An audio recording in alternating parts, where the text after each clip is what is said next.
नमस्कार। मराठी भाषी डॉक्टर भीमराव अंबेडकर ने दिल्ली की संविधान सभा में कहा था कि मैं एक ऐसे प्रांत का हूं जिसका अपना एक इतिहास है और उस इतिहास पर मुझे शर्म लगने का कोई कारण नहीं है। मेरी भाषा में ऐसा साहित्य है जिस पर मुझे अभिमान है।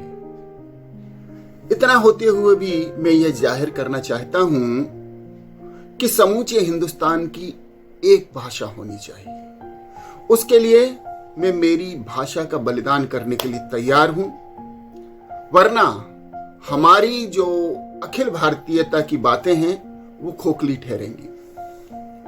डॉक्टर भीमराव अंबेडकर ने ये बातें यूं ही नहीं कही थी। वे भाषा की, हिंदी भाषा की शक्ति से भली भांति परिचित थे।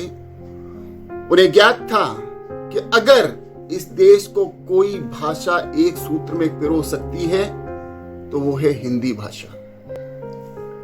आइए इस अवसर पर अपनी एक गीत रचना की कुछ पंक्तियां आप तक पहुंचाना चाहूंगा कि अपनी भाषा पर हमको अभिमान जरूरी है, अपनी भाषा पर हमको अभिमान जरूरी है, हिंदी का हर सूरत में सम्मान जरूरी है।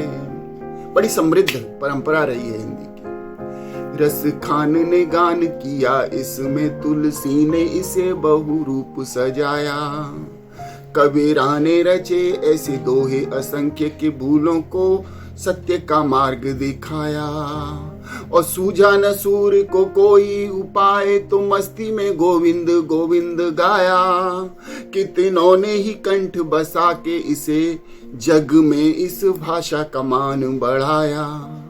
ये जन जन तक पहुंचे यूं अभियान जरूरी है, हिंदी का हर सूरत में सम्मान जरूरी है।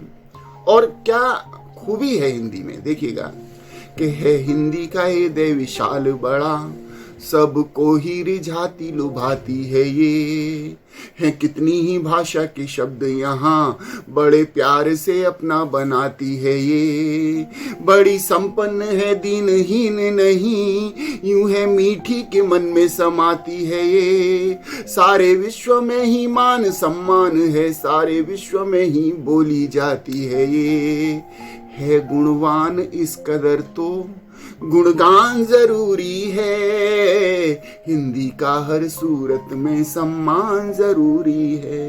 बहुत सारी खूबियों से भरी हुई है हमारी राष्ट्रभाषा हिंदी। भारतेंदु हरिश्चंद्र ने यूं ही नहीं कहा था कि निज भाषा उन्नति है अहे, सब उन्नति को मूल, बिनु निज भाषा ज्ञान के मिटे नहीं को सूल। जब तक अपनी भाषा का विकास नहीं होगा, जब तक हम अपनी मातृभाषा में चीजों को नहीं समझेंगे और उनका प्रयोग नहीं करेंगे, तब तक देश का विकास नहीं हो सकता, समाज का विकास नहीं हो सकता है। सो जय हिंद, जय हिंदी, जय हिंदुस्तान।